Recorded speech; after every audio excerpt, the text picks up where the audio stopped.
Sa video natin ay meron lang tayong gagawin guys.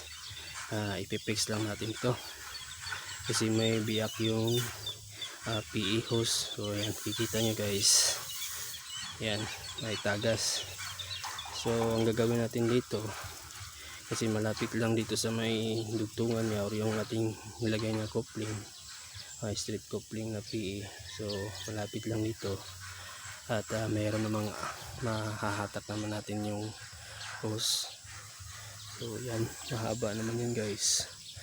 So tapos mayroon din kasi ditong tinalian ng goma.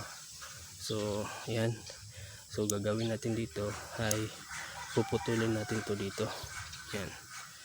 Tapos tsaka idugtong natin yung coupling. So yan guys.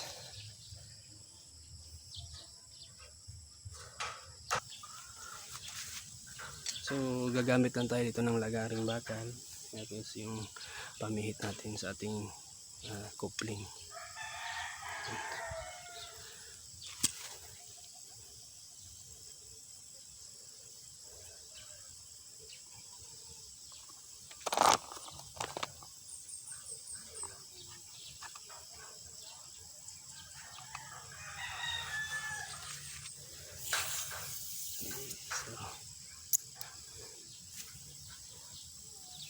Tuloy natin ito.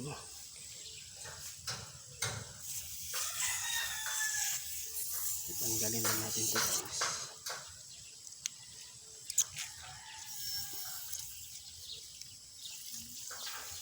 So